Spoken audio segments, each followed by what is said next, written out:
ओम नमः शिवाय। जय माता रानी। दोस्तों, स्वागत है आपका आपके अपने यूट्यूब चैनल अन्नपूर्णा क्रिएशन में और मैं हूं आपके साथ अभिनंदन तिवारी। तो दोस्तों, आप सभी को आने वाले गंगा दशहरा महापर्व की ढेर सारी शुभकामनाएं।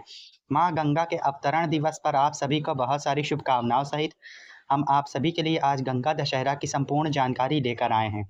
तो अगर इससे पहले आप हमारे चैनल अन्नपूर्णा क्रिएशन को लाइक शेयर और सब्सक्राइब कर लीजिए।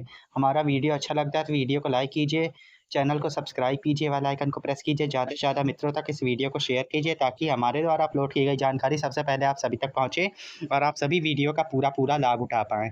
तो दोस्तों, इस साल 2025 में गंगा दशहरा कब मनाया जाएगा, दिन व तारीख, पूजा का शुभ मुहूर्त, माता गंगा की किस तरह से हमें पूजा करके उनकी कृपा प्राप्त करनी है, ये सारी जानकारी आप सभी को आज के इस वीडियो में मिल जाएगी। और वीडियो को अंत तक ज़रूर देखिए, बिना स्किप करे देखिए, क्योंकि गंगा दशहरा से जुड़े हुए 3 महा उपाय भी हम वीडियो के आखिरी में आपसे शेयर करेंगे।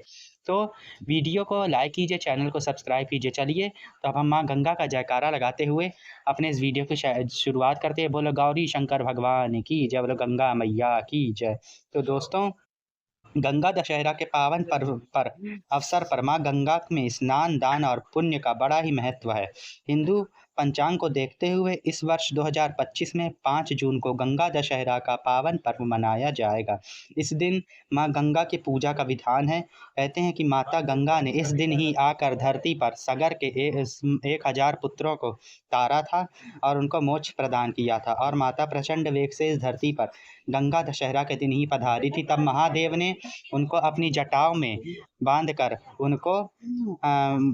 अपनी जटाओं में बांधकर माथे पर विराजमान किया। तो इस बार गंगा दशहरा का पर्व 5 जून 2025 को मनाया जाएगा और इस दिन बृहस्पतिवार का दिन है, तो इस दिन की महिमा और भी ज़्यादा बढ़ गई है। गंगा दशहरा का पर्व हिंदू धर्म में विशेष महत्व रखता है। इस साल यह पावन तिथि ज्येष्ठ शुक्ल पक्ष की दशमी को मनाई जाएगी। इस दिन माँ गंगा की विशेष पूजा अर्चना की जाती है और ऐसी मान्यता है कि इस दिन गंगा नदी में स्नान करने और दान करने से सभी प्रकार के पापों से मुक्ति मिलती है, साथ ही पितरों का आशीर्वाद भी प्राप्त होता है। तो हिंदू पंचांग के अनुसार गंगा दशहरा पर इस दिन कई सिद्ध योगों का भी निर्माण हो रहा है।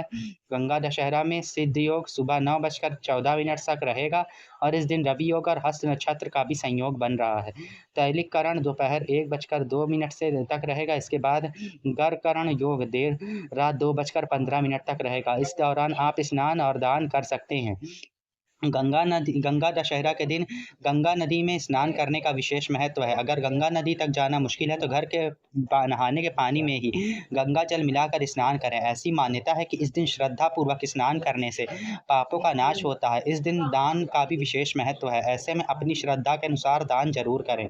तो किन चीज़ों का इस दिन दान करना विशेष फल देने वाला होता है, तो इस दिन हमें नए वस्त्रों का दान करना चाहिए। किसी ज़रूरतमंदों को अनाज का दान करें, करने से घर में बरकत आती है। और इस मौके पर फल और मिठाई का भी दान करना परम कल्याणकारी है। इसके अलावा इस तिथि पर गुड़, चांदी आदि का भी दान करने से रिश्तों में मिठास आती है। और गंगा दशहरा के दिन हमें पितरों के नाम से भी ये काम करना चाहिए। गंगा दशहरा के दिन पितरों के निमित्त दान करने का भी विशेष महत्व है। गंगा नदी में पितरों के लिए तर्पण करने से भी उनको मोक्ष की प्राप्ति होती है। तो इसके लिए आप 1 लोटे में तिल और गुड़ डालकर गंगा नदी में दक्षिण दिशा की ओर मुँह कर पितरों का ओम पितृ देवाय नमः कहते हुए तर्पण कर दीजिए। तो इससे भी पितरों को मुक्ति प्राप्त होती है। मान्यता है कि इस दिन किए गए दान से भी पितरों को तृप्ति मिलती है और उनका आशीर्वाद प्राप्त होता है, जिससे परिवार में सुख शांति बनी रहती है। पितरों के निमित्त वस्त्र, अन्न और अपनी श्रद्धानुसार कोई भी वस्तु का दान किया जा सकता है। तो गंगा दशहरा के दिन हमें किस तरह से पूजा करनी है, तो गंगा दशहरा के दिन उपाय ये है कि स्नान के बाद गंगा तट पर श्रद्धापूर्वक चौपाई गंगा सकल मूल मंगल मूल सब सुख हरणी करनी सब सूला का अधिक से अधिक जप करने से इच्छा पूर्ति होती है। भविष्य पुराण के अनुसार गंगा दशहरा के दिन शुभ मुहूर्त में गंगा जल में स्थित होकर स्नान और गंगा स्त्रोत का पाठ करके माँ गंगा का पूजन करने वाला व्यक्ति सभी पापों से मुक्त होकर सभी इच्छाओं की पूर्ति करके मोक्ष को प्राप्त होता है। तो माता गंगा की पूजा सामग्री में जैसे कि दशमी की तिथि है, तो इस दिन हमें 10 अंक का विशेष महत्व रखना है। तो मान्यता है कि गंगा दशहरा के दिन माता गंगा के पूजन में 10 सामग्री का विशेष महत्व है, जिसमें माता को 10 पुष्प, 10 पान, 10 लौंग, 10 सुपारी, 10 लौंग, 10 इलायची और 10 मिष्ठान और 10 दीपकों का दान करने के साथ 10 ब्राह्मणों को यथाशक्ति दान और भोजन कराना चाहिए। तो गंगा दशहरा की पूजा विधि इस प्रकार है कि प्रातःकाल आप ब्रह्म मुहूर्त में उठकर, ब्रह्म मुहूर्त इस बार सुबह 3:15 से 5:18 तक रहने वाला है।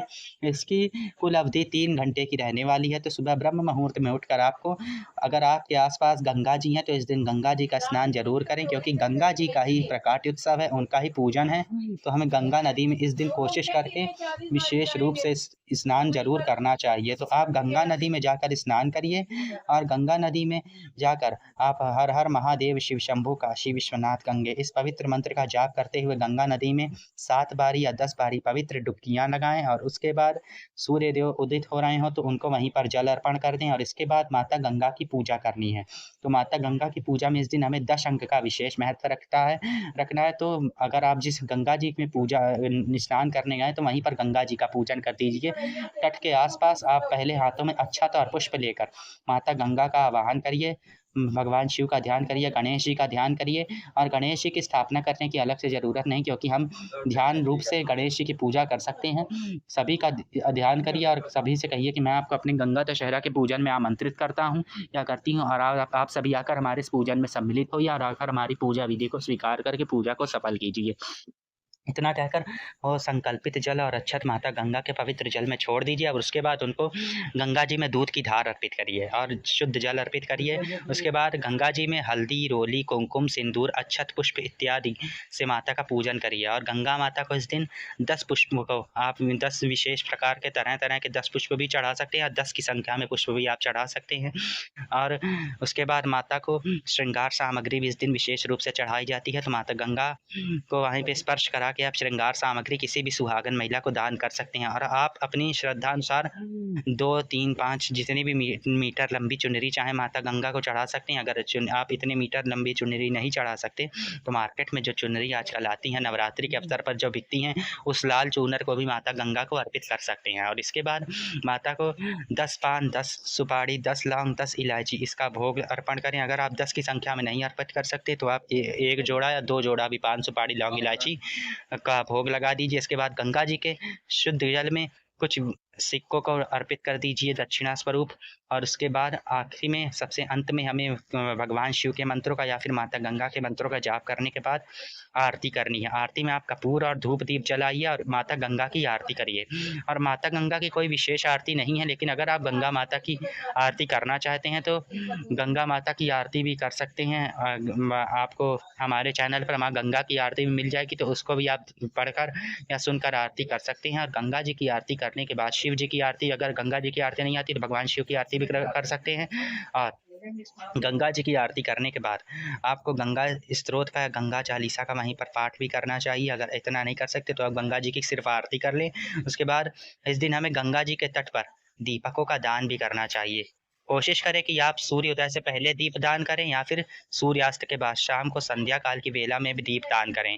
तो इसके लिए आपको बरगद या पीपल के पत्तों में 10 दीपकों को बनाइए और उसको आप संध्या काल में यानी सूर्यास्त होने के बाद गंगा जी की पवित्र धाराओं में प्रज्वलित करके बहा दीजिए। इस तरह से हमें 10 दीपकों का इस दिन गंगा जी के तट पर दान करना चाहिए। तो इस तरह से हमारी गंगा दशहरा की पूजा विधि संपन्न होती है। गंगा दशहरा वहाँ गंगा की पूजा करने के बाद सुहाग विधि अंत में करिए। अगर आप सुहागिन हैं तो माता गंगा से 10 या 11 बारी सिंदूर माता गंगा को अर्पित करिए और उसे अपनी मांग में संजो लीजिए।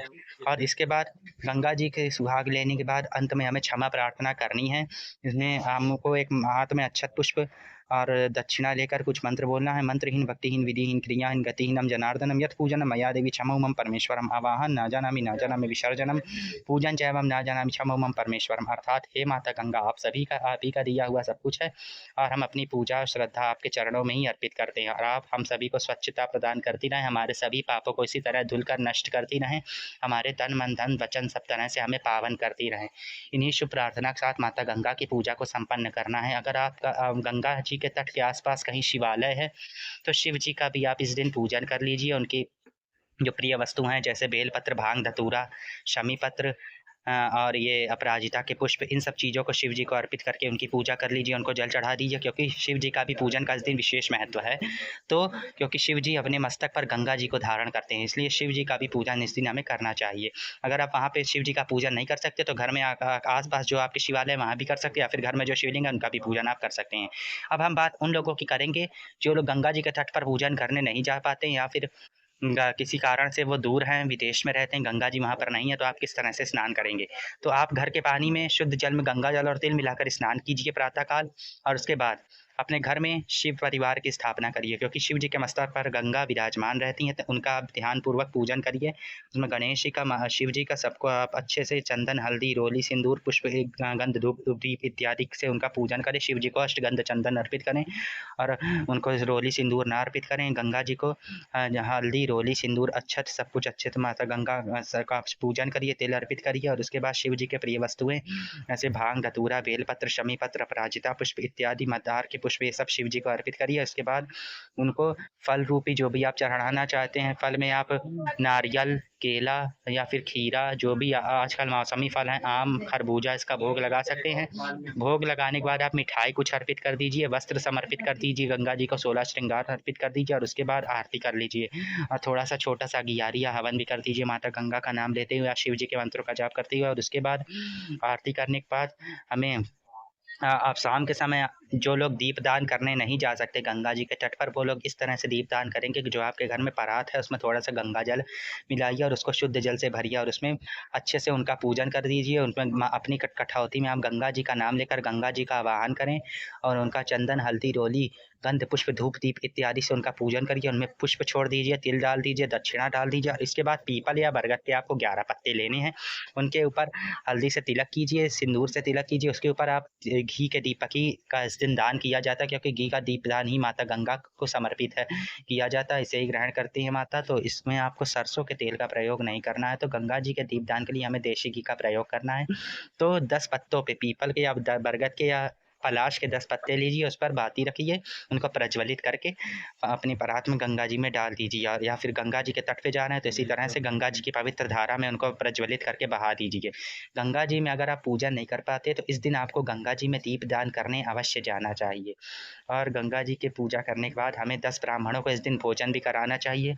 अगर इनको वस्त्र, कुछ अनाज, खाने की चीज़ें, या फिर आप भोजन भी करवा सकते हैं भरपेट, और जैसे छाता है, चप्पल है, मौसमी फल है, मिठाई है, इनका भी उनको दान कर सकते हैं। दान दक्षिणा देने के बाद अगर आप इतना ब्राह्मणों को भोजन नहीं करा सकते तो आप सीधा निकाल सकते हैं, या फिर फल और मिठाई, मिष्ठान और वस्त्रों का भी दान कर सकते हैं, कि इतना एक ब्राह्मण या एक ब्राह्मणी का भी इतने वस्त्र का आप दान कर सकते हैं। अगर ब्राह्मणी सुहागन है तो उनको 16 श्रृंगार की सामग्री भी आप दान कर सकते हैं। तो इस तरह से गंगा दशहरा का पूजन हमें करना चाहिए, इस दिन दान पुण्य करना चाहिए। गंगा दशहरा के दिन दान हमें सूर्योदय के होते ही, सूर्य अस्त होने के पहले ही हमें दान कर देना चाहिए, क्योंकि सूर्य अस्त के बाद हमें दान का फल नहीं मिलता, इसलिए सूर्य अस्त होने से पहले ही हमें ज़्यादातर दानों को करना चाहिए, क्योंकि बस शनिदेव के दान को छोड़कर हमें सभी दानों को सूर्यास्त होने से पहले ही कर देना चाहिए।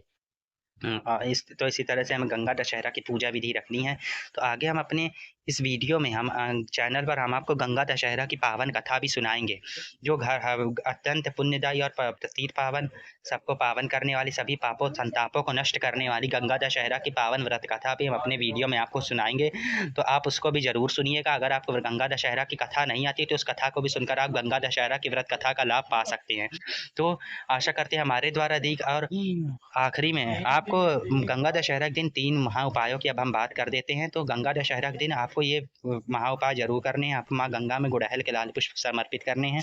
दूसरा, पितरों के नाम से इस दिन आपको माँ गंगा में तर्पण करना है। दक्षिण दिशा की तरफ आपको तिल और गुड़ डाल के एक पीतल या स्टील के लोटे में ओम पितृ देवाय नमः कहते हुए माँ गंगा की पवित्र धाराओं में अर्पित कर देना है। तीसरा महा उपाय, माँ गंगा में आपको इस दिन 1 लोटा दूध समर्पित जरूर करना है। और चौथा महा उपाय, अगर आप अखंड सौभाग्य की वृद्धि के लिए माँ गंगा को इस दिन 16 श्रृंगार की सामग्री अर्पित करके किसी सुहागन को दान कर देनी है। और पांचवा महा उपाय, इस दिन माँ गंगा को मीठी वस्तुएं जैसे मिठाई का या दूध से बनी हुई बर्फी का या लड्डुओं का भोग जरूर अर्पित करें। और बताशे का भोग भी माता गंगा को प्रिय है, तो इस दिन आप उन्हें बताशे का भोग भी लगा सकते हैं। तो इसी तरह से इन 5 महा उपायों को अपना कर आप और घर में लक्ष्मी की प्राप्ति के लिए, माँ लक्ष्मी मतलब प्रसन्न हो, उनकी कृपा प्राप्ति के लिए इस दिन आप माँ गंगा में कौड़ियाँ समर्पित करें या गोमती चक्र समर्पित करें। तो इसी तरह से हमें माता गंगा की पूजा करनी है। इन सभी उपायों को अपनाकर आप अपने जीवन को सुगम और सफल बना सकते हैं। तो इसी तरह से माता गंगा की पूजा करिए, व्रत करिए, दान पुण्य करिए, इन सभी उपायों को अपनाइए। तो हम आशा करते हैं कि हमारे द्वारा दी गई ये गंगा दशहरा की संपूर्ण जानकारी और पूजा विधि और व्रत कथा आपको अच्छी लगी होगी। तो हम आगे आपके साथ निर्जला एकादशी की पूजा विधि, निर्जला एकादशी की व्रत कथा, व्रत के नियम, ये सारी जानकारी शेयर करेंगे और गंगा दशहरा की व्रत कथा भी आपके साथ शेयर करेंगे। तो आगे हम मिलेंगे आपसे नेक्स्ट वीडियो में। तब तक हमारे साथ आप ऐसे ही बने रहिए। हम अगर वीडियो अच्छा लगा हो तो हमारे वीडियो को लाइक कीजिए, चैनल को सब्सक्राइब कीजिए, बेल आइकन को प्रेस कीजिए, ज़्यादा से ज़्यादा मित्रों तक वीडियो को शेयर कीजिए और कमेंट बॉक्स में जय गौरी शंकर भगवान, जय गंगा मैया का जयकारा जरूर लगाइए। गौरी शंकर भगवान और गंगा मैया आप सभी का कल्याण करते रहें, आप सभी को पावन करते रहें। तो आगे मिलेंगे आपसे नेक्स्ट वीडियो में। तब तक के लिए जय गंगा मैया, जय गौरी शंकर भगवान, जय लक्ष्मी नारायण भगवान, जय राधे कृष्ण, जय माता दी, ओम नमः शिवाय, जय माता दी।